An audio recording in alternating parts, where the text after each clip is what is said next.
السلام علیکم ورحمۃ اللہ تعالی وبرکاتہ۔ الحمد للہ رب العالمین والعاقبۃ للمتقین والصلاۃ والسلام علی سید الانبیاء والمرسلین وعلى آلہ واصحابہ اجمعین، اما بعد فاعوذ باللہ من الشیطان الرجیم، بسم اللہ الرحمن الرحیم۔ الا ان اولیاء اللہ لا خوف علیہم ولا هم يحزنون الذین آمنوا وكانوا يتقون۔ صدق اللہ مولانا العظیم وصدق رسولہ النبی الامین المتین الکریم، ونحن على ذلك لمن الشاهدین والشاکرین والذاکرین والحامدین والحمد للہ رب العالمین۔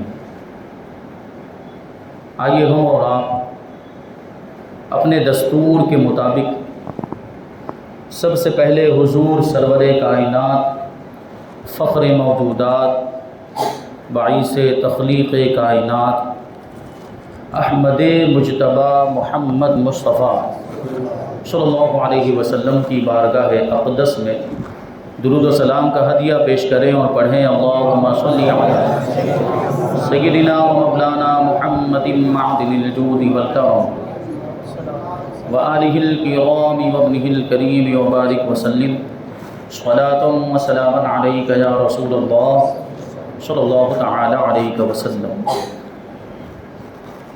عزیزان ملت اسلامیہ، آج ہم انشاءاللہ تبارک و تعالی سلطان العارفین، برہان العاشقین، شیخ الاسلام حضرت بابا فرید الدین مسعود گنج شکر رحمۃ اللہ تعالی علیہ کا تذکرہ کریں گے۔ ویسے تو حضرت بابا فرید الدین گنج شکر رضی اللہ تعالیٰ عنہ کے عرس کا جو دن ہے وہ 5 محرم الحرام،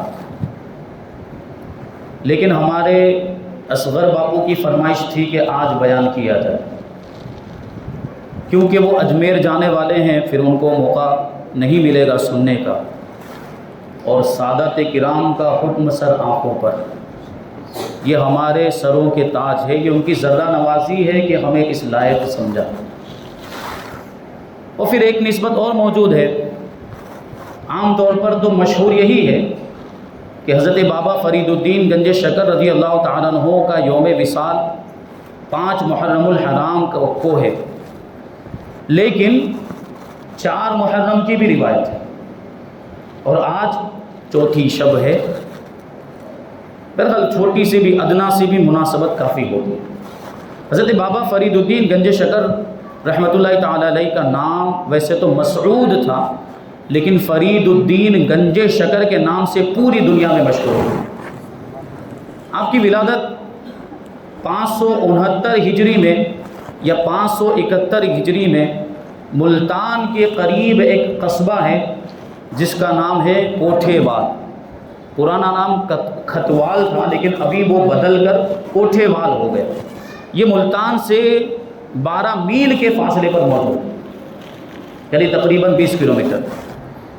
وہاں پہ حضرت بابا فرید الدین گنج شکر رضی اللہ تعالیٰ عنہ کی ولادت ہوئی، اور حضرت بابا فرید الدین گنج شکر رضی اللہ تعالیٰ عنہ بڑے ہی اعلیٰ خاندان سے تعلق رکھتے ہیں۔ بابا فرید الدین گنج شکر حنفی ہیں، چشتی ہیں اور فاروقی ہیں۔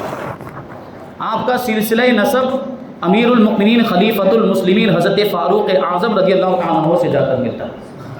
وہ شجرہ نسب اس طریقے سے ہے، بابا فرید الدین مسعود گنج شکر رضی اللہ تعالیٰ عنہ آپ صاحبزادے ہیں شیخ جمال الدین سلیمان کے، وہ صاحبزادے ہیں شیخ شعیب کے، وہ صاحبزادے ہیں شیخ یوسف کے، وہ صاحبزادے ہیں شیخ شہاب الدین فرخ شاہ کابلی کے، اور وہ صاحبزادے ہیں شیخ نصیر فخر الدین محمود کے، وہ صاحبزادے ہیں شیخ سلیمان کے، وہ صاحبزادے ہیں شیخ مسعود کے، وہ صاحبزادے ہیں شیخ عبداللہ واعظ اصغر کے، اور وہ صاحبزادے ہیں شیخ واعظ اکبر ابو الفتح کے، اور وہ صاحبزادے ہیں شیخ اسحاق کے، وہ صاحبزادے ہیں شیخ ناصر کے، وہ صاحبزادے ہیں حضرت عبداللہ کے، اور وہ صاحبزادے ہیں امیر المؤمنین حضرت فاروق اعظم رضی اللہ تعالی۔ یہ 13 واسطوں سے آپ کا شجرہ نسب حضرت امیر المؤمنین خلیفۃ المسلمین فاروق اعظم رضی اللہ تعالی عنہ سے جا کر مل جاتا ہے۔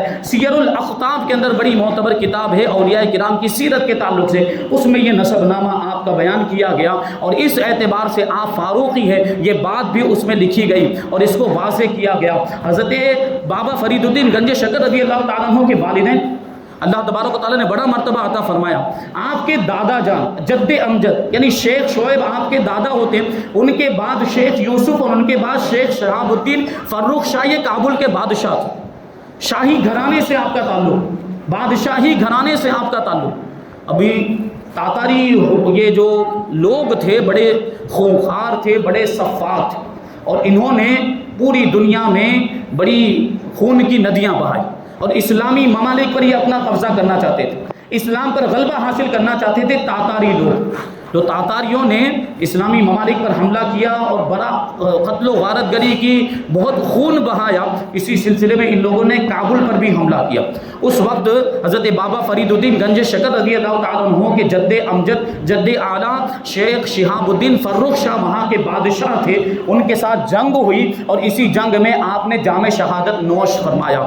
اب یہ جو کابل تھا وہ ویران ہو گیا۔ کابل کی ویرانی کے بعد بابا فرید الدین کے دادا جان شیخ شعیب رحمۃ اللہ تعالیٰ علیہ وہاں سے ہجرت کر کے مرکز الاولیاء لاہور تشریف لائے، اور پھر کچھ دنوں کے لیے، کچھ عرصے کے لیے لاہور سے آپ قصور تشریف لے گئے۔ قصور بھی یہ پاکستان کے اندر ہی موجود ہے، لاہور سے تقریباً 50 کلومیٹر کے فاصلے پر ہے۔ اب جب وہاں کے قاضی کو پتہ چلا کہ اتنے اعلیٰ خاندان کے اور ایسے بڑے عالم دین یہاں ہمارے شہر میں آئے ہوئے ہیں، تو وہاں کے قاضی نے جا کر سلطان وقت کو خبر دی کہ ایک بہت ہی مستند اور ممتاز عالم دین اور بڑے اعلیٰ گھرانے سے تعلق رکھنے والی ایک شخصیت آپ کے شہر میں آ کر مقیم ہوئی، انہوں نے سکونت اختیار کی۔ تو سلطان نے حضرت شیخ شعیب رحمۃ اللہ تعالی علیہ کو اعلیٰ منصب دینا چاہا، ایک اونچا عہدہ دینا چاہا، لیکن شیخ شعیب نے انکار کر دیا۔ لیکن بادشاہ نے بہت اصرار کیا اور بہت ضد کی کہ آپ کو یہ عہدہ قبول کرنا ہی پڑے گا۔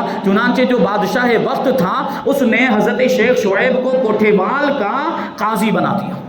اس طریقے سے یہ عہدہ قضا یہ آپ کے ہاتھ میں آیا، اور شیخ شعیب کے بعد آپ کے بیٹے یعنی حضرت بابا فرید الدین گنج شکر کے والد ماجد حضرت جمال الدین سلیمان، یہ عہدہ ان کی طرف منتقل ہوا۔ پھر آپ کو منصب قضا پر فائز کیا گیا۔ یہ بڑے عالموں کا گھرانہ تھا، بڑے بڑے علماء اس گھرانے میں پائے جاتے تھے۔ علوم ظاہری اور علوم باطنی کا گہوارہ تھا حضرت بابا فرید الدین گنج شکر رضی اللہ تعالیٰ عنہ کا خاندان، ایسا عظیم گھرانہ۔ آپ کے والد ماجد حضرت جمال الدین سلیمان، یہ آپ کا جو یہ بڑے ہی عالم مستند اور قابل اعتماد عالم دین تھے۔ لوگ آپ سے مسئلے پوچھا کرتے تھے، لوگ آپ کی بارگاہ میں آ کر فیض حاصل کیا کرتے تھے اور دین کی سمجھ اور دین کی معلومات حاصل کرتے تھے۔ حضرت جمال الدین سلیمان کا نکاح حضرت مولانا وجیہ الدین خجندی عباسی رحمۃ اللہ تعالی علیہ کی صاحبزادی سیدتنا قرسم بی بی قرسم خاتون رضی اللہ تعالی عنہ کے ساتھ ہوا تھا۔ یہ بابا فرید الدین کی والدہ ماجدہ حضرت بابا فرید الدین گنج شکر رضی اللہ تعالیٰ عنہ کی کم عمری ہی میں یعنی بچپنے میں ہی آپ کے والد ماجد کا انتقال ہو گیا۔ آپ کی والدہ ماجدہ نے آپ کی پرورش فرمائی ہے، بڑی زاہدہ، بڑی عابدہ، متقی، پرہیزگار اور تہجد گزار وہ خاتون تھی، بلکہ ولایت کے درجے پر فائز تھی بابا فرید الدین کی والدہ۔ اور یہ ایک پوائنٹ یہاں پر غور کرنے کی ضرورت ہے۔ اکثر اولیاء کرام کی زندگی آپ نے ان کے حالات سنے، سوانح حیات ان کی سیرت سنی، اکثر اولیاء کرام کا معاملہ یہ رہا کہ والد ماجد کا بچپن میں انتقال ہو گیا، پھر والدہ نے تربیت فرمائی، اور یہ اولیاء کرام کو جو اتنے بڑے مرتبے ملے ہیں، کہیں نہ کہیں ان کی ماؤں کی تربیت کا بھی اس میں اہم کردار ہے۔ لیکن آج یہ ایک افسوس والی بات ہے کہ آج اتنے بڑے بڑے اولیاء کرام کیوں نہیں ہوتے، آج کوئی ولی نظر کیوں نہیں آتا، کیونکہ اب ماؤں کی تربیت بھی ویسی نہیں رہی۔ پہلے مائیں بھی ویسی تربیت کیا کرتی تھی، اپنے بچوں کی اسلام کے سانچے میں ان کو ڈھال دیتی تھی، پھر وہ آگے ترقی کرتے تھے اور ولایت کے درجے پر پہنچ جاتے تھے۔ تو کہیں نہ کہیں یہ اولیاء کرام کے جو مراتب ہیں ان میں ماؤں کی تربیت کا اہم کردار اور اہم رول رہا ہے۔ آج بھی مائیں اگر سدھر جائیں، آج بھی مائیں اسلام کے سانچے میں اپنے بچوں کو ڈھالیں اور اسلام کی تعلیمات کے مطابق اپنے بچوں کی تربیت کریں، اپنے بچوں کی پرورش کریں، تو آج بھی نظام الدین اولیاء جیسے ولی پیدا ہو سکتے ہیں، بابا فرید الدین گنج شکر جیسے ولی پیدا ہو سکتے ہیں، غریب نواز جیسے ولی پیدا ہو سکتے ہیں، اور دیگر اولیاء کرام یہ ہو سکتے ہیں۔ تربیت کی ضرورت ہے، ویسی تربیت نہیں ہو پا رہی ہے۔ گھر میں اگر گھر کی خواتین سدھر جائیں تو پورا گھر سدھر جایا کرتا ہے اور گھر کا ماحول اسلامی ماحول بن جایا کرتا ہے۔ اس پر توجہ دینے کی ضرورت ہے۔ آپ کی والدہ ماجدہ ولایت کے درجے پر فائز، ایک مرتبہ تہجد کی نماز پڑھ رہی تھی، حضرت بی بی کلثوم خاتون، کہ ایک غیر مسلم چور آپ کے گھر میں گھس آیا، جیسے ہی گھسا اندھا ہو گیا، آنکھوں کی روشنی چلی گئی۔ اب وہ گڑ گڑانے لگا اور روتے روتے عرض کرنے لگا کہ اگر اس گھر میں کوئی مرد ہے تو وہ میرا باپ اور بھائی ہے، اور اگر اس گھر میں کوئی عورت ہے تو وہ میری ماں اور بہن ہے۔ بہرحال جو بھی ہو، اس کی بزرگی نے میری نگاہوں کی بینائی کو ختم کر دیا ہے، اس کی بزرگی کی وجہ سے میں اندھا ہو گیا ہوں، اسے چاہیے کہ وہ میرے لیے دعا کرے تاکہ میری بینائی واپس آ جائے، آنکھوں کی روشنی واپس آ جائے، میں اندھا ہو گیا ہوں، میرا یہ اندھا پن دور ہو جائے۔ حضرت بی بی کلثوم خاتون، حضرت بابا فرید الدین کی والدہ ماجدہ، انہوں نے فوراً دعا کی اور اللہ تبارک و تعالیٰ نے اس چور کی نگاہوں کی روشنی کو واپس عطا فرما دیا۔ پھر سے وہ دیکھنے لگا، رات کے وقت تو واپس چلا گیا، یہیں پر واقعہ ختم نہیں ہو جاتا، وہ واپس گیا تو صحیح، لیکن صبح جب وہ رات میں واپس اپنے گھر گیا تھا، لیکن صبح کو پھر سے حضرت بی بی کلثوم کے گھر وہ واپس آیا۔ اب جب وہ واپس آیا ہے تو اکیلا نہیں آیا، بلکہ اپنے گھر کے سارے افراد کو لے کر آیا، غیر مسلم تھا، سب آپ کی بارگاہ میں حاضر ہوئے، بی بی کلثوم خاتون کی بارگاہ میں، اور پورا گھرانہ کلمہ پڑھ کے مسلمان ہو گیا۔ یہ اللہ کی ولیہ کہ ان کی دعا میں کیسی تاثیر تھی کہ وہ جو چور آیا تھا اس کی زندگی میں ایسی نمایاں تبدیلی آئی کہ چوری سے تو توبہ کر ہی لی اس نے، ساتھ ہی ساتھ کلمہ پڑھ کے مسلمان بھی ہو گیا۔ یہ حضرت بابا فرید الدین گنج شکر رضی اللہ تعالیٰ عنہ کی والدہ ماجدہ، ایسا مقام اللہ تبارک و تعالیٰ نے آپ کو عطا فرمایا تھا۔ اب دیکھیں، ایک مرتبہ ملتان کے اندر 29 شعبان کو مطلع ابر آلود ہونے کی وجہ سے چاند نظر نہیں آئے، یعنی بادل ہونے کی وجہ سے رمضان کا چاند نظر نہیں آئے۔ لوگ پریشان کہ کل روزہ رکھنا ہے کہ نہیں رکھنا۔ اسرار السالکین کے اندر اس بات کو ذکر کیا، اور یہ بھی غور کریں کہ اولیاء کرام کی کرامتوں میں کیسی سملرٹی اور کیسی مماثلت ہوتی ہے۔ اب لوگ حضرت قاضی جمال الدین سلیمان، بابا فرید الدین کے والد ماجد، ان کے پاس پہنچے، مسئلہ پوچھا، حضرت چاند نظر نہیں آیا بادل کی وجہ سے، کیا کریں، کل روزہ رکھنا ہے کہ نہیں رکھنا؟ حضرت نے فرمایا کہ کل جو ہے وہ یوم الشک ہے، یعنی شک کا دن ہے، چاند نظر نہیں آیا تو کل پہلا روزہ ہے کہ نہیں اس میں شک ہے، اور یوم الشک کا روزہ رکھنا مکروہ ہے۔ اب لوگ وہاں سے چلے گئے، ایک ابدال کے پاس پہنچے، وہ ابدال اسی شہر میں اسی علاقے میں رہتے تھے، اور ان سے جانے کے بعد لوگوں نے یہی مسئلہ پوچھا کہ چاند جو ہے بادل کی وجہ سے نظر نہیں آیا تو کل ہم روزہ رکھیں کہ نہیں رکھیں؟ وہ ابدال جو اللہ کے ولی تھے، انہوں نے جواب دیا کہ آج رات کو قاضی سلیمان کے یہاں پہ ایک بچہ پیدا ہونے والا ہے، اور کل اگر وہ اپنی ماں کا دودھ نہ پیے تو سمجھ جانا کہ رمضان شروع ہو چکے ہیں، تم بھی روزہ رکھ لینا۔ اب دوسرے دن حضرت جمال الدین سلیمان کے یہاں پر ایک نیک بخت لڑکا پیدا ہوا، اور وہ ابدال جو تھے انہوں نے یہ بھی ساتھ میں کہا تھا کہ وہ جو بچہ پیدا ہوگا وہ اپنے زمانے کا قطب ہوگا، اپنے زمانے کے اولیاء کرام کا سردار ہوگا۔ لوگ پہنچے قاضی سلیمان کے یہاں پر، وہ بچہ پیدا ہوا، اور پوچھا گھر والوں سے کیا وہ بچے نے آج دودھ پیا ہے کہ نہیں پیا؟ تو لوگوں نے، گھر والوں نے جواب دیا کہ آج اس بچے نے دودھ نہیں پیا، یعنی اس بچے نے پیدا ہونے کے ساتھ ہی روزہ رکھنا شروع کر دیا۔ تو لوگوں نے دیکھ کر اس دن کا روزہ رکھ لیا، کیونکہ لوگوں کو پتا چل گیا کہ رمضان المبارک کا مہینہ شروع ہو گیا۔ وہ بچہ کوئی اور نہیں تھا بلکہ حضرت بابا فرید الدین گنج شکر رضی اللہ تعالیٰ عنہ تھا۔ غوث پاک کی بھی آپ نے کرامت سنی ہوگی، رمضان میں دودھ پینے کے زمانے میں دودھ نہیں پیتے تھے، روزہ رکھتے تھے۔ صابر پاک کا بھی ایسا واقعہ۔ یہ بابا فرید الدین گنج شکر بچپنے ہی سے ولایت کے آثار ظاہر ہونے لگ گئے تھے. اللہ تبارک و تعالیٰ نے ایسا مقام و مرتبہ آپ کو عطا فرمایا تھا. بابا فرید الدین گنج شکر رضی اللہ تعالیٰ عنہ کی تربیت بھی اس انداز میں ہوئی. والدہ ماجدہ آپ کی کیسی تربیت فرماتی تھی، اس واقعے سے آپ انداز لگائے. بابا فرید الدین کو بچپن ہی سے شکر بہت زیادہ پسند تھی. گنج شکر کہا جاتا ہے. گنج شکر مطلب شکر کا خزانہ. آپ کو شکر بہت زیادہ پسند تھی. آپ کی والدہ ماجدہ نے ایک مرتبہ بچپن میں آپ کو نماز کی تلقین کی، اور تلقین کرتے ہوئے یہ کہا کہ بیٹا نماز پڑھا کرو، کیونکہ اللہ تبارک و تعالیٰ نماز پڑھنے والوں کو انعامات سے نوازتا ہے. اللہ تبارک و تعالیٰ عبادت کرنے والوں کو پسند کرتا ہے. تم نماز پڑھو گے تو اللہ تبارک و تعالیٰ تم کو شکر عطا فرمائے گا، یعنی روزانہ نماز کے بعد تم کو شکر مل جائے گی. اب بابا فرید الدین بچپن کا عالم، بچوں کی کیفیت کیسی ہوتی ہے، ان کے اندر ایک طرح کی وہ حرص اور لالچ رہتی ہے. بابا فرید الدین گنج شکر رضی اللہ تعالیٰ عنہ شکر کی امید میں آپ نے نماز پڑھنا شروع کر دیا.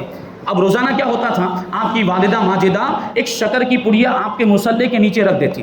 بابا فرید الدین گنج شکر رضی اللہ تعالیٰ عنہ جب نماز سے فارغ ہوتے تو مصلے کے نیچے وہ پڑیا پاتے اور اپنی امید کو اور اپنی خواہش کو پورا ہوتا دیکھ کر بڑے خوش ہو جایا کرتے تھے کہ یہ نماز پڑھنے کا مجھے دیکھیے انعام ملتا ہے کہ یہ روزانہ مجھے شکر کی پڑیاں ملتی. لیکن ایک دن کیا ہوا، آپ کی والدہ ماجدہ گھر کے کاموں میں مصروف رہنے کی وجہ سے وہ مصلے کے نیچے پڑیا رکھنا بھول گئی.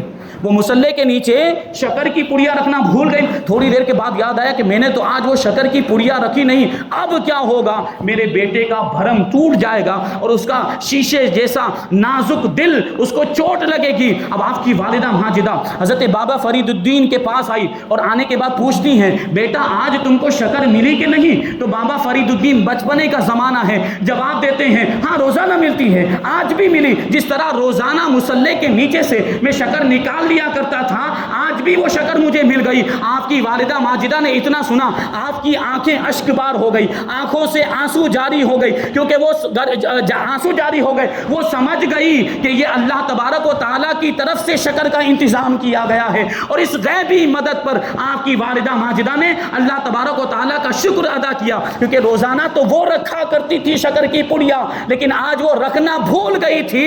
تو اللہ تبارک و تعالیٰ نے غیب سے شکر کی پڑیا کا انتظام فرمایا. اور پھر مرتبے بھی تو دیکھیں کہ ماں بھی تو اللہ کی ولیہ ہے اور بیٹا بھی اللہ کا ولی ہے، تو غیب سے انتظام کیوں نہیں ہوگا؟ گنج شکر کہا جاتا ہے. اور بھی وجہ ہیں. ایک مرتبہ اعلیٰ حضرت رضی اللہ تعالیٰ نے ملفوظات میں یہ اس کو ذکر کیا گیا کہ ایک مرتبہ بابا فرید الدین جب ریاضت و مجاہدہ کرتے تھے، نفس کشی کرتے تھے، 80 دن کا فاقہ ہو گیا. کتنے دن کا؟ 80 دن تک کچھ نہیں کھایا.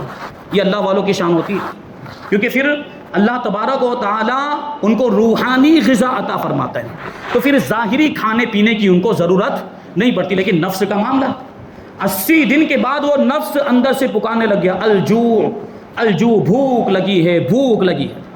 اب بابا فرید الدین گنج شکر رضی اللہ تعالیٰ عنہ نفس کو خاموش کرنے کے لیے، نفس کو سکون دینے کے لیے کچھ کنکریاں اٹھائی اور ان کو منہ میں ڈال دیا. سنگ ریزے اٹھائے اور ان کو منہ میں ڈال دیا. یہ کنکریاں منہ میں ڈالنا تھا کہ وہ کنکریاں شکر کی ڈلی میں بدل گئے. اب جو بھی کنکری اٹھا کر آپ منہ میں ڈالتے تھے وہ شکر میں تبدیل ہو جاتی تھی، اس لیے گنج شکر کہا جاتا ہے. بہت سارے ایسے واقعات. ایک واقعہ ایسا ہے کہ کچھ سوداگر تاجر جانوروں کے اوپر وہ شکر کی بوریاں لاد کر لے جا رہے تھے. تو بابا فرید الدین نے پوچھا کیا لے جا رہے ہیں؟ تو ان لوگوں نے سیدھا جواب نہیں دیا. شکر تھی لیکن ان لوگوں نے کیا کہا؟ نمک لے جا رہے ہیں. بابا فرید الدین دیکھیں اللہ کے ولیوں کے الفاظ میں کیسی تاثیر ہوتی ہے. ارشاد فرماتے تم کہہ رہے ہو تو پھر نمک ہی ہوگا. اب لے جا رہے تھے شکر، لیکن حضرت نے کیا فرمایا؟ تم کہہ رہے ہو تو نمک ہی ہوگا. اب وہ لوگ منزل پر پہنچے، سامان کھولا تو اس میں شکر کی جگہ پہ نمک نکلا. اب پشیمان ہوئے، شرمندہ ہوئے، انہیں اپنی غلطی کا احساس ہوا کہ ایک اللہ کے ولی سے ہم نے جھوٹ بولا، اس کا یہ نتیجہ ہے. فوراً الٹے پاؤں پلٹے حضرت کی بارگاہ میں حاضر ہوئے، معذرت کرنے لگے، معافیاں مانگنے لگے کہ ہم سے بہت بڑی غلطی ہو گئی، ہم نمک لے کر نہیں جا رہے تھے، ہم شکر ہی لے کر جا رہے تھے، لیکن ہم نے آپ سے جھوٹ بولا، ہم نے کہا کہ ہم نمک لے کر جا رہے ہیں جبکہ وہ شکر تھی. اب بابا فرید الدین پھر سے ارشاد فرماتے ہیں تم کہہ رہے ہو تو شکر ہی ہوگی. اب دوبارہ وہ گئے اور دوبارہ سامان کو کھولا تو اب نمک کی جگہ پہ اس میں شکر موجود تھی. یہ اللہ والے ان کے الفاظ میں یہ تاثیر ہوتی ہے۔ تو بابا فرید الدین گنج شکر رضی اللہ تعالیٰ عنہ کی والدہ ماجدہ نے ایسی آپ کی تربیت فرمائی، اور پھر تعلیم و تربیت کی جب باری آئی، کیونکہ آپ کا جو گھرانہ، آپ کا جو خاندان تھا، یہ شرافت اور علمی وجاہت میں ممتاز تھا، یہ علوم و فنون میں آپ کا جو گھرانہ یہ مرکز کی حیثیت رکھتا تھا، بڑے بڑے علماء تھے، اسی وجہ سے آپ کی تعلیم کا انتظام بھی خاندانی روایت کے مطابق ہوا۔ اور آپ کو پتہ ہے بابا فرید الدین گنج شکر نے 12 سال کی عمر میں پورا قرآن مجید حفظ کر لیا، اور ابتدائی تعلیم عربی کی، فارسی کی اور دینیات کی تعلیم آپ نے کوٹھے وال میں رہ کر ہی حاصل کی۔ پھر 18 سال کی عمر میں آپ مدینۃ الاولیاء ملتان تشریف لائے، اور وہاں پر حضرت مولانا منہاج الدین ترمذی رحمۃ اللہ تعالی علیہ کے مدرسے میں داخلہ حاصل کیا۔ یہ دیکھیں، یہ اولیاء کرام، انہوں نے ظاہری علم بھی حاصل کیا، شریعت کا علم بھی حاصل کیا، اور یہ بات آپ کو ذہن میں رہنی چاہیے کہ کوئی بھی ولی، یہ عالم، یہ کوئی بھی غیر عالم اللہ کا ولی نہیں ہو سکتا۔ جو ولی ہوگا وہ عالم ضرور ہوگا، یا تو ظاہری طور پر علم حاصل کرتا ہے، یا پھر اللہ تبارک و تعالیٰ اپنے ولی کو علم لدنی عطا فرماتا ہے۔ تو مولانا منہاج الدین ترمذی کے مدرسے میں آپ نے داخلہ لیا، اور وہیں پر آپ نے قرآن، حدیث، فقہ، علم کلام اور جو بھی اس وقت علوم رائج تھے سب میں مہارت حاصل کی، یہاں تک کہ عربی فارسی میں بھی عبور حاصل کیا۔ بڑی دلچسپی کے ساتھ اور یکسوئی کے ساتھ آپ علم حاصل کرتے، اور طالب علمی کے زمانے میں یہ عالم تھا کہ روزانہ 1 مرتبہ قرآن مجید ختم کر لیا کرتے تھے، اور راتوں رات اللہ کی عبادت کرتے تھے، اور بڑی توجہ کے ساتھ آپ نے علم حاصل کیا، اور پھر روحانی ذوق بھی، ادھر علم حاصل کرتے جاتے تھے اور دوسری طرف روحانی ذوق بھی آپ کا پروان چڑھتا جاتا تھا، اور یہ توجہ آپ کی دیکھ کر آپ اساتذہ کی توجہ کا مرکز بن گئے تھے، اساتذہ بھی آپ سے بڑی محبت کرتے تھے، اور اسی روحانی ذوق کی وجہ سے حضرت شیخ جلال الدین تبریزی سہروردی رضی اللہ تعالیٰ عنہ کی توجہ بھی آپ کی طرف ہو گئی۔ ایک مرتبہ آپ کو بلایا اور حضرت شیخ جلال الدین تبریزی نے آپ کو ایک انار تحفے کے طور پر دیا، لیکن دیکھیں طالب علمی کا زمانہ، 18 سال کی عمر ہے، لیکن روزے سے ہیں، رات کو عبادت کرتے ہیں اور دن میں روزہ رکھا کرتے ہیں۔ اس دن آپ نے روزہ رکھا ہوا تھا، اس لیے وہ انار جو ہے وہ آپ نہیں کھا پائے، دوسرے درویشوں نے وہ انار کھا لیا۔ اب کیا ہوا، شام کو روزہ کھولنے کے بعد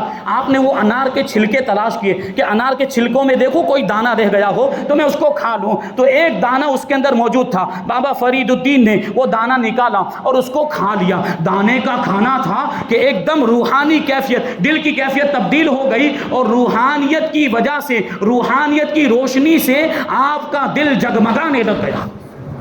بعد میں آپ نے یہ واقعہ اپنے پیر و مرشد حضرت خواجہ قطب الدین بختیار کاکی رضی اللہ تعالیٰ عنہ کو سنایا، تو خواجہ قطب الدین بختیار کاکی نے اس وقت ارشاد فرمایا کہ ساری برکت اور سارا روحانی فیض اسی ایک دانے کے اندر تھا، باقی کے پھل میں کچھ نہیں تھا، اور وہ ایک دانہ حضرت کو نصیب ہوا تھا، اور یہ اس طرح سے انقلاب آیا اور روحانی روشنی سے آپ کا دل جگمگانے لگ گیا۔ اب یہ بابا فرید الدین حضرت خواجہ قطب الدین بختیار کاکی رضی اللہ تعالیٰ عنہ کے مرید تھے۔ مرید ہونے کا واقعہ بھی بڑا دلچسپ ہے۔ بابا فرید الدین ملتان میں رہ کر علم حاصل کر رہے تھے، کتابیں پڑھتے تھے، سبق یاد کرتے تھے، اور طریقہ کیا تھا کہ کتابیں لے کر مسجد میں چلے جاتے اور قبلہ رخ باوضو قبلے کی طرف رخ کر کے بیٹھ جاتے کتاب لے کر، اور سبق یاد کیا کرتے تھے۔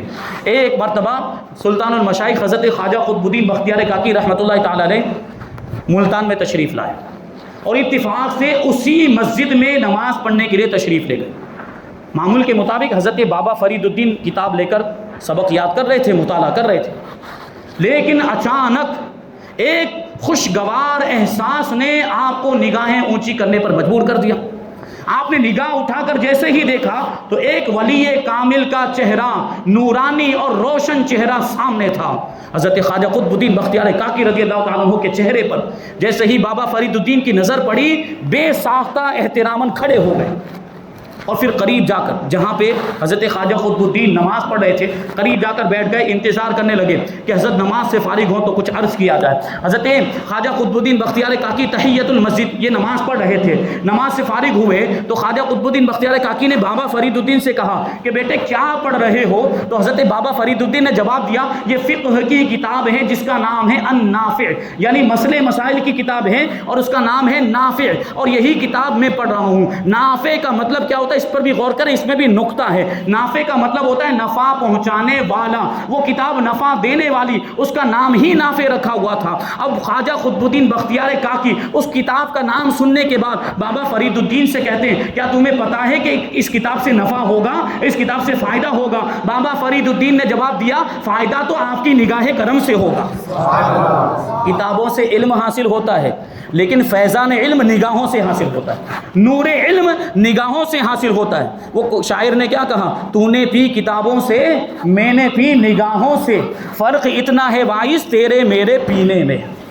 یہ خواجہ بابا فرید الدین گنج شکر رضی اللہ تعالیٰ نے جب یہ جواب دیا تو خواجہ قطب الدین بختیار کاکی بہت خوش ہوئے اور فوراً اپنے مریدوں میں آپ کو شامل کر دیا, مرید بنا لیا. اب جب آپ ملتان سے واپس جانے لگے تو بابا فرید الدین بھی آپ کے ساتھ ہو گئے, مجھے بھی آپ ساتھ میں لے چلیں, میں بھی آپ کے ساتھ دہلی آؤں گا. لیکن خواجہ قطب الدین بختیار کاکی نے آپ کو وہیں پر روک دیا اور حکم دیا, ارشاد فرمایا کہ ابھی خوب علم دین حاصل کرو, اور جب علم دین حاصل کر چکو پھر ہمارے پاس دہلی میں آ جانا, کیونکہ بے علم جو زاہد ہوتا ہے یعنی بغیر علم کے جو عبادت کرنے کے لیے نکلتا ہے وہ شیطان کا مسخرہ ہوتا ہے, وہ شیطان کا کھلونا ہوتا ہے, پھر شیطان اس کو جس طرح چاہتا ہے گمراہ کر دیتا ہے. اس لیے دین کا علم حاصل کرنا بہت زیادہ ضروری ہے, شریعت کا علم حاصل کرنا یہ بہت زیادہ ضروری ہے. حضرت خواجہ قطب الدین بختیار کاکی نے حضرت بابا فرید الدین کو علم دین حاصل کرنے کی نصیحت فرمائی تھی. اب بابا فرید الدین علم حاصل کرتے رہے, سیر و سیاحت بھی کی, مختلف علاقوں میں بھی گئے اور مختلف علماء کی بارگاہ میں آپ نے زانو تلمس طے کیا اور سب کی بارگاہوں سے علم حاصل کیا. جب علماء سے علم حاصل کر کے آپ فارغ ہو گئے تو اپنے پوری پیر و مرشد کی بارگاہ میں دہلی میں حاضر ہو گئے اور پیر و مرشد کی ہدایت اور رہنمائی کے مطابق ریاضت و مجاہدہ میں مشغول ہو گئے اور عبادت کرنے لگ گئے, نفس کشی کرنے لگ گئے. اور اسی دوران اسی زمانے میں جب بابا فرید الدین گنج شکر دہلی میں تھے, اپنے پیر و مرشد کے پاس تھے, اسی درمیان میں ایک واقعہ پیش آیا تھا, بڑا ہی پیارا واقعہ, میرا خود کا یہ پسندیدہ اور فیوریٹ واقعہ ہے کہ جب بھی میں بابا فرید الدین رضی اللہ تعالیٰ عنہ کی سیرت بیان کرتا ہوں تو یہ واقعہ ضرور بیان کرتا ہوں, اور واقعہ بھی بڑا پیارا ہے, آپ سنیں گے تو ایمان تازہ ہو جائے گا. سلطان الہند عطائے رسول حضرت خواجہ غریب نواز رضی اللہ تعالیٰ عنہ دہلی تشریف لائے. اب وہ غریب نواز کی تو شان ہی تھی, جیسے ہی پتا چلا دہلی والوں کو اور دہلی کے بادشاہ کو, والی ہندوستان سلطان شمس الدین التمش کو, سب کے سب وہ سارے عمراء کو, سارے وزیروں کو اور جو بھی اس کے سپاہی تھے سب کو لے کر غریب نواز کا استقبال کرنے کے لیے پہنچ گیا. اور شہر کے سارے لوگ سیلاب کی طرح غریب نواز کا دیدار کرنے کے لیے, آپ کی زیارت کرنے کے لیے, قدم بوسی کرنے کے لیے یہ سیلاب کی طرف امٹ پڑے اور ایسا لگتا تھا کہ سروں کا سمندر کے غریب نواز کی ملاقات اور زیارت کے لیے سب پہنچے اور سب نے دست بوسی کی, سب نے زیارت کی اور سب دست بوسی کرنے کے بعد جانے لگے. سب واپس چلے گئے تو حضرت سلطان الہند خواجہ غریب نواز رضی اللہ تعالیٰ عنہ نے حضرت قطب الدین بختیار کاکی رضی اللہ تعالیٰ عنہ سے ارشاد فرمایا کہ تم نے اپنے ایک مرید فرید الدین کا ذکر کیا تھا, فرید الدین کے بارے میں کہا تھا, فرید الدین کہاں ہے, فرید الدین کہاں ہے؟ حضرت خواجہ قطب الدین بختیار کاکی نے عرض کیا کہ حضور وہ تو عبادت و ریاضت میں مشغول ہے, وہ تو ریاضت و مجاہدہ کر رہا ہے. اب غریب نواز نے کیا ارشاد فرمایا, غریب نواز کہتے ہیں کہ اگر وہ نہیں آیا ہے تو ہم اس کے پاس تشریف لے جاتے. خواجہ قطب الدین بختیار کاکی نے کہا حضرت آپ کیوں زحمت فرماتے, آپ کیوں تکلیف اٹھاتے ہیں, اس کو یہاں بلا لیتے ہیں, اس کو یہاں بلوا لیتے ہیں, آپ کو جانے کی ضرورت نہیں. لیکن غریب نواز کا ارشاد ہے ہم خود ہی جائیں گے اس سے ملنے کے لیے. اب جس کمرے میں حضرت بابا فرید الدین گنج شکر رضی اللہ تعالیٰ عنہ عبادت کر رہے تھے, وہاں ریاضت میں مشغول تھے, اچانک ایک مسحور کن یعنی ہوش اڑا دینے والی خوشبو اس کمرے کے اندر پھیل گئی. آپ گھبرا گئے, گھبرا کر آپ نے آنکھیں کھولی تو کیا دیکھا, خواجہ قطب الدین بختیار کاکی کھڑے ہیں اور ارشاد فرما رہے ہیں کہ فرید الدین تم اپنی نیک بختی پر, اپنے نصیبے پر, اپنی سعادت مندی پر جتنا بھی ناز کرو اتنا کم ہے کہ سلطان الہند خود تم سے ملاقات کرنے کے لیے تشریف لائے گا. اب جیسے ہی بابا فرید الدین نے غریب نواز کو دیکھا فوراً احترام میں کھڑے ہونے لگے, لیکن بہت دنوں سے عبادت و ریاضت کر رہے تھے, نفس کشی کر رہے تھے اور جسم میں کمزوری آ گئی تھی، کھڑے ہونے کی کوشش کی تو دوبارہ زمین پر گر گئے۔ اب آپ کے اندر کھڑے ہونے کی طاقت نہیں تھی، کھڑا ہونا چاہتے تھے لیکن کھڑا نہیں ہو پا رہے تھے، اس لیے آنکھوں سے آنسو جاری ہو گئے، رونے لگ گئے۔ جب یہ منظر دیکھا تو حضرت خواجہ غریب نواز رضی اللہ تعالیٰ عنہ نے بابا فرید الدین کا دایاں بازو پکڑا اور قطب الدین بختیار کاکی نے بایاں بازو پکڑا، اور ان دونوں بزرگوں نے بابا فرید الدین کو دونوں بازوؤں سے پکڑ کر اوپر اٹھا لیا اور کھڑا کر دیا۔ وہ منظر تو یاد کریں، سامنے لائیں۔ اب کیا ہوا؟ غریب نواز رضی اللہ تعالیٰ عنہ نے اور قطب الدین بختیار کاکی نے بابا فرید الدین کو اب کھڑا تو کر دیا، لیکن آگے کی بات ملاحظہ فرمائیں۔ غریب نواز رضی اللہ تعالیٰ عنہ اللہ کی بارگاہ میں عرض کرتے ہیں، بابا فرید الدین کو اللہ کی بارگاہ میں پیش کرتے ہوئے کہتے ہیں کہ فرید الدین کو اپنی بارگاہ میں قبول فرما اور کامل ترین درویشوں کے مرتبے پر پہنچا دے۔ اب یہ کہا تو تھا، دوسری جانب غیب سے آواز آئی کہ ہم نے فرید الدین کو قبول کیا۔ فرید عصر اور وحید دہر ہے، یعنی کیا مطلب؟ فرید کا مطلب یہ ہوتا ہے بے مثل، یکتا، اور جس کی کوئی مثال نہ ہو، جس کے جیسا دوسرا کوئی نہ ہو۔ غیبی آواز کہہ رہی تھی کہ فرید اپنے نام کے مطابق یکتا روزگار ہوگا، کہ اس کے زمانے میں اس کے جیسا کوئی نہیں ہوگا، وہ اپنے زمانے کے ولیوں کا سردار ہوگا۔ پھر کیا ہوا؟ حضرت غریب نواز رضی اللہ تعالیٰ عنہ نے بابا فرید الدین کو اسم اعظم سکھایا اور گلے سے لگا دیا۔ گلے سے لگانا تھا کہ ایسا محسوس ہوا کہ آپ کا جسم مبارک آگ کے شعلوں میں گر گیا ہو، اتنی گرمی، یہ جلال کی گرمی تھی۔ پھر کیا ہوا؟ وہ گرمی اور وہ تپش آہستہ آہستہ شبنم کی طرح ٹھنڈی ہوتی چلی گئی، اور یہ برسوں کی ریاضت اور برسوں کی سیاحت اور برسوں کی عبادت سے جو عرفان اور جو معرفت حاصل نہیں ہوئی تھی، غریب نواز کی ایک نظر سے وہ ساری معرفت کی منزلیں آپ نے طے کر لی۔ آپ کی نگاہوں کے سامنے سے حجابات اٹھ گئے اور یہ مرتبہ آپ کو ملا۔ اس وقت بابا فرید الدین گنج شکر رضی اللہ تعالیٰ عنہ کی عمر 30 سال کی تھی۔ یہ اللہ تبارک تعالیٰ نے ایسا مرتبہ کہ آپ کے پیر و مرشد بھی آپ کو اتنا چاہتے تھے، اور آپ کے دادا پیر سلطان الہند غریب نواز رضی اللہ تعالیٰ عنہ بھی آپ سے ایسی محبت کیا کرتے تھے۔ اور پھر دیکھیں آپ، اللہ تبارک و تعالیٰ نے کیسی خوبیاں عطا فرمائی۔ عبادت کا عالم یہ تھا، رات رات بھر عبادت کیا کرتے تھے، دن میں ہزار ہزار رکعت نفل پڑھا کرتے تھے، دن میں 5 مرتبہ قرآن مجید ختم کر لیا کرتے تھے، اور دن میں روزے سے رہا کرتے تھے۔ اکثر و بیشتر آپ جو ہے کہ پہلے صوم داؤدی رکھا کرتے تھے۔ صوم داؤدی کا مطلب ہوتا ہے ایک دن روزہ رکھنا اور ایک دن بغیر روزے کے رہنا۔ یہ حضرت بابا فرید الدین کا معمول تھا۔ لیکن ایک مرتبہ شیخ علی میرٹھی آپ کی بارگاہ میں آئے اور دعوت آپ نے کی، کھانے کے لیے بیٹھے تھے، تو ان کے دل میں خیال آیا کہ آج جو ہے کہ بابا فرید الدین نے روزہ نہیں رکھا، اگر وہ روزانہ روزہ رکھتے تو کتنا اچھا ہوتا۔ انہوں نے دل میں سوچا تھا، انہوں نے دل میں یہ خیال کیا تھا، بابا فرید الدین نے اپنے روحانی نور سے ان کے دل کے خیال کو جان لیا، اور اسی وقت عہد کیا کہ آج کے بعد میں ہمیشہ روزہ رکھتا رہوں گا۔ یعنی ایک دن چھوڑ کر ایک دن رکھتے تھے، اب روزانہ رکھوں گا، ممنوع ایام کے علاوہ میں پورا سال روزے سے رہوں گا۔ یہ عبادت کا عالم اور سادگی کا عالم کیا کہ انتہائی مختصر کھانا کھاتے تھے، لباس بہت ہی سادہ بوسیدہ پرانا لباس پہنتے تھے، جبکہ آپ کی خانقاہ میں مالدار لوگ، دولت مند اصحاب ثروت تحفے بھیجا کرتے تھے، فتوحات، نذرانے، ہدیے آتے، لیکن کسی بھی چیز کو بابا فرید الدین اپنی ذات پر خرچ نہیں کرتے تھے، غریبوں میں تقسیم کر دیا کرتے تھے۔ لباس بڑا بوسیدہ اور بڑا ہی پرانا ہوا کرتا۔ اور ابھی ایک بات میں آپ کو بتاؤں تو آپ کو تعجب ہوگا کہ بابا فرید الدین رضی اللہ تعالیٰ عنہ کے پاس ایک چادر تھی، جب بیٹھنا ہوتا زمین پر تو اسی چادر کو بچھا کر بیٹھ جاتے، اور جب سونا ہوتا تو چارپائی کے اوپر اسی چادر کو بچھا دیا کرتے۔ اور اس چادر کا معاملہ یہ تھا کہ اگر سرہانے کو چھپایا جاتا چادر کے ذریعے تو وہ پائنتی والا حصہ کھل جاتا تھا، اور اگر پائنتی والے حصے کو چادر سے چھپایا جاتا تو سرہانے والا حصہ کھل جاتا تھا۔ اور کبھی کبھی بابا فرید الدین اس چادر کو اوڑھتے تھے، اگر سر سے اوڑھتے تھے تو آپ کے پاؤں مبارک کھل جاتے تھے۔ یہ سادگی کا عالم، یہ آپ کی مجبوری نہیں تھی، آپ نے خود ہی یہ سادگی والی زندگی کو پسند کیا، کیونکہ اللہ والوں کو دنیا کی دولت سے کوئی مطلب نہیں ہوتا۔ یہ سادگی والی زندگی اللہ تعالیٰ نے کیسا مرتبہ عطا فرمائے۔ جب اس طرح کوئی زندگی گزارتا ہے، ریاضت و مجاہدے ایسے کرتا ہے، نفس کشی کرتا ہے، تو پھر اس کے مرتبے بھی ویسے ہو جاتے ہیں۔ اللہ تعالیٰ نے بڑی خوبیاں عطا فرمائے، حلم و بردباری، عفو و درگزر، بڑے سے بڑے ظالم کو بھی معاف کر دیتے تھے۔ ایک مرتبہ کیا ہوا، کہ ایک جادوگر نے آپ پر جادو کر دیا، جس کی وجہ سے آپ سخت بیمار ہو گئے، نہ بھوک لگتی تھی نہ پیاس لگتی تھی، بس جسم کے اوپر ایک بوجھ محسوس ہوتا تھا۔ تو آپ کے مرید و خلیفہ سلطان المشائخ حضرت خواجہ نظام الدین اولیاء اور آپ کے دوسرے خلیفہ حضرت مولانا بدر الدین اسحاق، یہ دونوں جادو کا پتہ لگانے کے لیے نکلے کہ پتہ چلے کس نے جادو کیا ہے۔ ڈھونڈتے ڈھونڈتے ایک قبر کے پاس پہنچے، اس قبر میں سے ایک آٹے کی پتلی نکلی، اس میں سوئیاں چبھی ہوئی تھیں۔ وہ پتلی لے کر حضرت خواجہ نظام الدین اولیاء اور مولانا بدر الدین اسحاق حضرت بابا فرید الدین کے پاس پہنچے اور بتایا کہ دیکھیے اس طرح جو ہے آپ پر جادو کیا گیا، اور انہوں نے آپ کے سامنے ہی اس میں سے سوئیاں نکالنا شروع کیا۔ ایک ایک سوئی نکالتے جاتے تھے اور ادھر آپ کی صحت میں جو ہے کہ بہتری آتی جاتی تھی۔ جیسے جیسے ایک سوئی نکالتے آپ کی بیماری دور ہوتی جاتی، آخری سوئی جیسے نکالی آپ بالکل تندرست ہو گئے اور بیماری آپ کی بالکل دور ہو گئی۔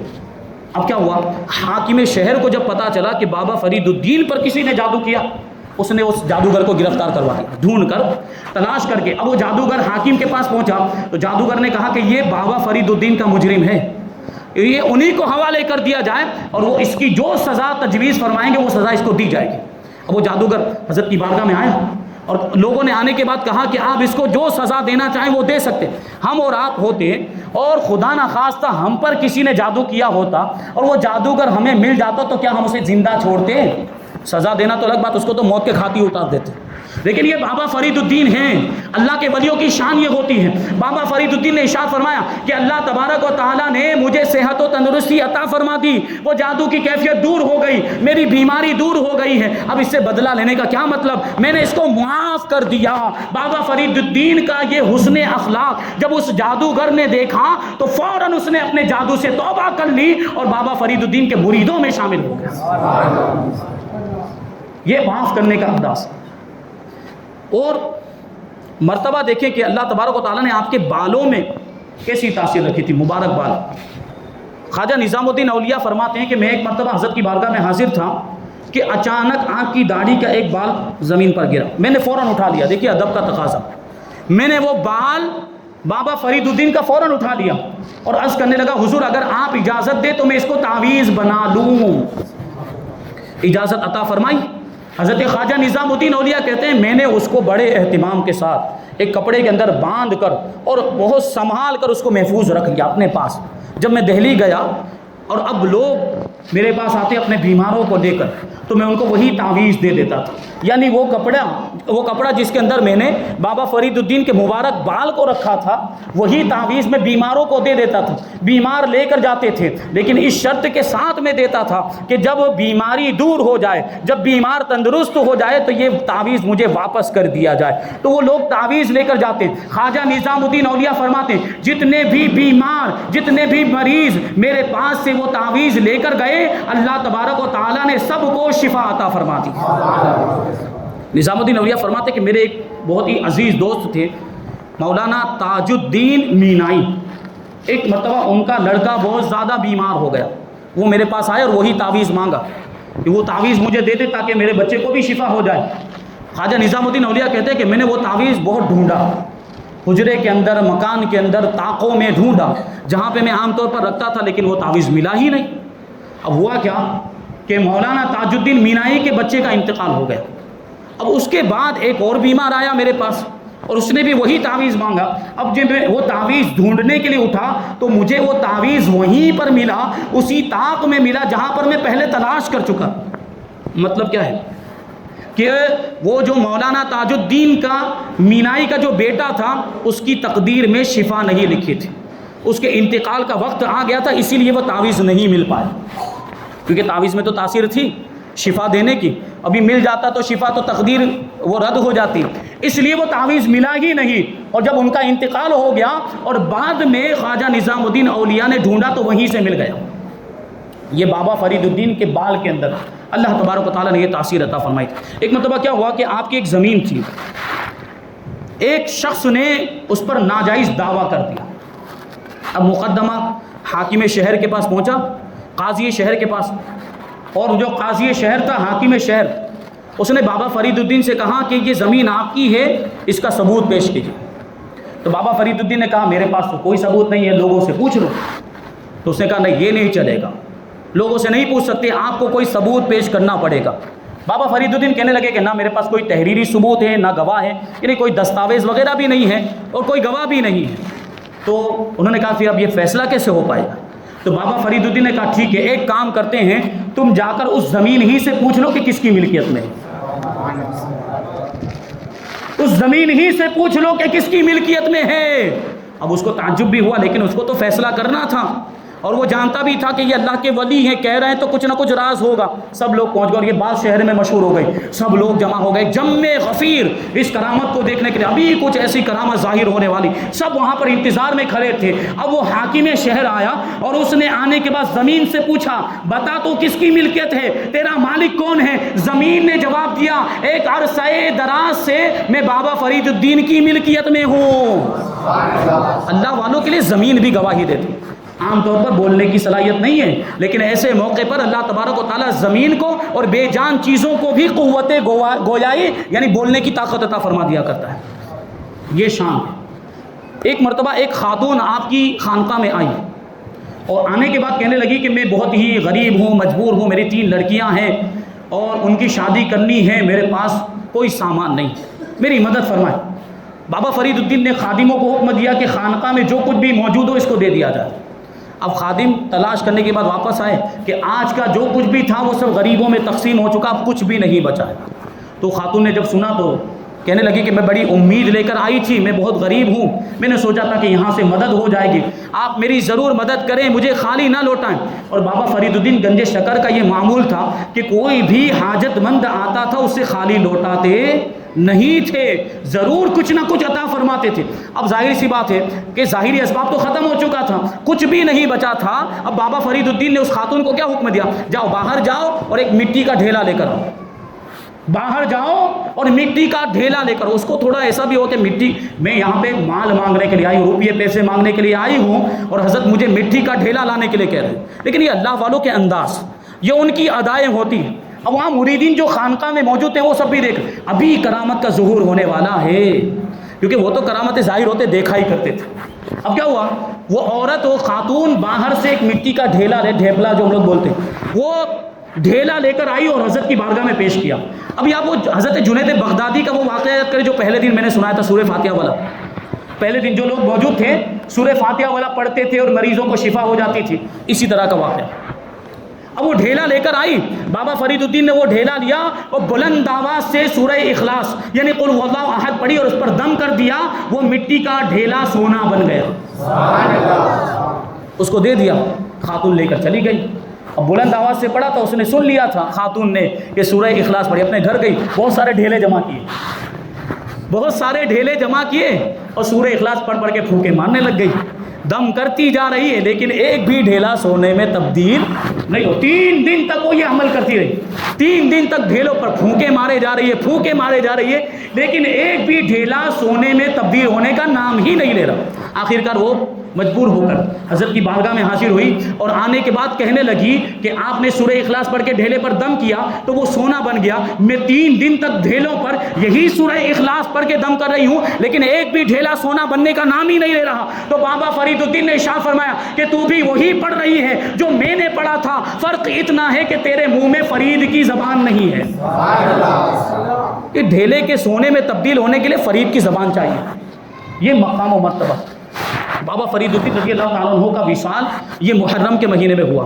شعبان کے مہینے سے ہی طبیعت خراب ہو گئی تھی ہجری 663 میں, اور یہ طبیعت بگڑتے بگڑتے محرم کے مہینے میں اور زیادہ بگڑ گئی تھی. لیکن پھر بھی عبادت اور ریاضت میں کوئی فرق نہیں آیا. جماعت کے ساتھ نماز پڑھتے تھے اور اوراد و وظائف جو معمول تھا وہ معمول کے مطابق اوراد و وظائف میں قرآن کی تلاوت میں بھی کوئی فرق نہیں آیا. بابا فرید الدین گنج شکر رضی اللہ تعالیٰ عنہ جب محرم کا چاند نظر آئے, مریدین آئے, آپ نے سب کے لیے دعائیں کی. اب 4 محرم اور حرام کو صبح ہی سے آپ نے قرآن مجید کی تلاوت کرنا شروع کر دیا اور اس دن 5 مرتبہ آپ نے قرآن ختم فرمایا. اور 5 محرم الحرام کو صبح ہی سے آپ پھر سے قرآن مجید کی تلاوت کرنے لگ گئے اور پورا دن اسی میں گزر گیا. شام کا جب وقت آیا مریدین پہنچے تو آپ نے مریدین سے کہا کہ آپ لوگ باہر چلے جاؤ اور جب میں بلاؤں تو اندر آنا. جو مریدین جو تھے وہ باہر چلے گئے, انتظار کرنے لگے کہ حضرت کب بلاتے ہیں. تھوڑی دیر کے بعد اندر سے آواز آئی. حضرت بابا فرید الدین کہہ رہے تھے کہ اب ایک دوست کا دوسرے دوست سے ملاقات کرنے کا وقت آ گیا. یہ آواز سنی تو مریدین اندر گئے. عشاء کا وقت ہو چکا تھا. بابا فرید الدین نے وضو فرمایا اور عشاء کی نماز پڑھی. عشاء کی نماز سے فارغ ہونے کے بعد آپ پر غشی طاری ہو گئی, آپ بے ہوش ہو گئے. تھوڑی دیر کے بعد ہوش آیا تو مریدین سے پوچھنے لگے کیا میں نے عشاء کی نماز پڑھی ہے؟ مریدین نے کہا ہاں حضرت آپ نے عشاء کی نماز پڑھ لی, لیکن آپ نے کہا میں پھر سے عشاء کی نماز پڑھنا چاہتا ہوں. دوبارہ وضو کیا اور دوبارہ نماز پڑھی. پھر غشی کی کیفیت طاری ہو گئی, پھر بے ہوش ہو گئے اور پھر جب ہوش میں آئے تو پھر پوچھنے لگے کہ کیا میں نے عشاء کی نماز پڑھی ہے کہ نہیں؟ مریدین نے کہا کہ ہاں حضرت 2 مرتبہ پڑھ چکے ہیں, لیکن تیسری مرتبہ بھی آپ نے وضو کر کے عشاء کی نماز پڑھی اور پھر 2 رکعت نفل پڑھنے کے لیے کھڑے ہو گئے. اب پہلی رکعت پڑھی تھی, پہلی رکعت کے سجدے میں ابھی گئے تھے, سجدے میں سر رکھا تھا, تھوڑی دیر ہی گزری تھی کہ آپ نے بلند آواز سے یا حیو یا قیوم کہا اور اپنی جان آفری کے سپرد کر دی. یعنی آپ کا انتقال ہو گیا. اور وہاں پر جتنے بھی موجود تھے سب نے یہ آواز سنی کہ کوئی کہنے والا کہہ رہا تھا کہ یہ زمین پر اللہ تعالیٰ کی امانت تھی جو اللہ کے سپرد ہو گئی. اب کیا ہو گیا؟ انتقال کی خبر شہر میں جنگل کی آنکھ کی طرح پھیل گئی. لوگ جمع ہونا شروع ہو گئے, بہت زیادہ کثیر تعداد میں لوگ جمع ہو گئے. اتنے زیادہ لوگ جمع ہو گئے کہ اب شہر میں نماز جنازہ پڑھنا مشکل ہو گیا. تو شہر کے باہر جنازہ لے گئے, شہر کے باہر جنازہ لے گئے اور شہر کے باہر یا نماز جنازہ پڑھی گئی. آپ کے خلیفہ حضرت مولانا بدر الدین اسحاق نے نماز جنازہ پڑھائی. اب جب واپس شہر کے اندر جنازہ لایا گیا اور دفن کرنے کی باری آئی تو قبر کے اندر کچی اینٹیں کہیں پر لگائی جاتی. کچی اینٹیں, پکی اینٹیں قبر میں نہیں لگائی سکتے کیونکہ قبر سے آگ والی چیزوں کو دور رکھنے کا حکم ہے اور پکی اینٹوں کو آگ میں پکایا جاتا ہے. اسی وجہ سے اگربتی اور لوبان وغیرہ کو بھی دور رکھ کے جلانا چاہیے, قبروں کے قریب یا قبر کے اوپر نہیں رکھنا چاہیے, یہ حکم ہے. تو اب وہ کچی اینٹیں اندر رکھنی تھی, لیکن بابا فرید الدین نے تو اپنے پیچھے کچھ چھوڑا ہی نہیں تھا, تو مجبوراً آپ کے گھر کا دروازہ توڑ کر اس دیوار میں سے اینٹیں نکالی گئی. اور یہ بھی غور کرنے کی ضرورت کہ آپ کے مکان میں بھی کچی اینٹیں لگی ہوئی تھی. وہ اینٹیں نکال کر پھر آپ کی قبر میں رکھی گئی اور آپ کو اس طرح جو ہے کہ دفن کیا. اب آپ کا مزار تیار کیا گیا. مزار پنجاب کے شہر پاک پتن کے اندر موجود, جس کا پرانا نام اجودن, ابھی اس کو پاک پتن کہا جاتا ہے. اور مزار بھی کتنی شان کے ساتھ تعمیر ہوا. حضرت خواجہ نظام الدین اولیاء جو بابا فرید الدین کے مرید و خلیفہ, یہ اپنے پیر و مرشد کی محبت میں انہوں نے کیا کیا. دیکھیں ہم اور آپ جب اپنے پیر و مرشد سے محبت کرتے ہیں تو اگر ان کا مزار تعمیر کریں گے تو ہماری یہ سوچ ہوگی کہ بہت ہی عالی شان ہونا چاہیے, قیمتی سامان لگایا جائے, یہ نقش و نگار کیا جائے, یہ سونے کا پانی, چاندی کا پانی, چاندی کے پترے, سونے کے پترے وغیرہ وغیرہ. لیکن یہ خواجہ نظام الدین اولیاء تھے. انہوں نے کیا کیا, جب حضرت بابا فرید الدین کا مزار تعمیر ہونے لگا اور تیاری ہونے لگی تو دہلی سے سینکڑوں حفاظ قرآن کو آپ نے بلایا. کہاں پہ؟ پاک پتن میں.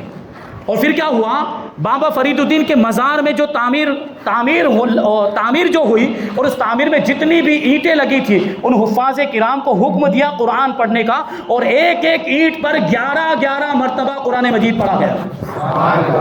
ایک ایک اینٹ پر 11 بار قرآن پڑھ کے دم کیا گیا, تب جا کے وہ اینٹ مزار کے اندر لگائی گئی. اب سوچیں وہ مزار کتنا مبارک اور برکت والا ہوگا, وہ مزار پاک کتنا مقدس ہوگا, اس کی دیواریں بھی کتنی پاکیزہ ہوں گی, اس کے دروازے بھی کتنے مبارک ہوں گے. اسی وجہ سے تو بابا فرید الدین کے مزار پہ ایک دروازہ ہے جس کو بہشتی دروازہ کہا جاتا ہے.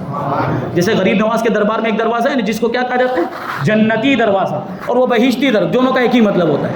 یہ جنت عربی میں کہا جاتا ہے اور بہشت فارسی میں جنت ہی کو کہا جاتا ہے. وہ جنتی دروازہ, اب یہاں بھی تھوڑا سا وقت لوں گا, جنتی دروازہ اور بہشتی دروازہ کیوں کہا جاتا ہے یہ بھی سوچنے کی بات ہے. جنتی دروازہ, ایک مرتبہ حضرت خواجہ قطب الدین بختیار کاکی رضی اللہ تعالیٰ عنہ بیمار ہو گئے تو حضرت بابا فرید الدین کو بلایا, حکم دیا کہ عطار کی دکان پہ جا کر نسخہ لے کر آؤ. اس زمانے میں وہ میڈیکل اسٹور کی طرح یہ عطار کی دکانیں ہوتی تھی, وہاں پہ وہ دوائیں ملتی تھی, دواؤں کے نسخے ملتے تھے. بابا فرید الدین گئے اور اس دکان میں نسخہ تیار تیار کرنے کا ان کو حکم دیا. جو عطار تھا جو دوائیں تیار کرتا تھا اس کو حکم دیا. اب ادھر نسخہ تیار ہو رہا ہے, دوسری طرف شہر کی گلیوں میں یہ اعلان ہونے لگ گیا. کوئی پکارنے والا پکار کر کہہ رہا ہے کہ ایک بزرگ آنے والے ہیں, ایک بزرگ یہاں سے گزرنے والے ہیں, اور جو بھی ان کا دیدار کرے گا, جو بھی ان کی زیارت کرے گا وہ جنتی ہو جائے گا.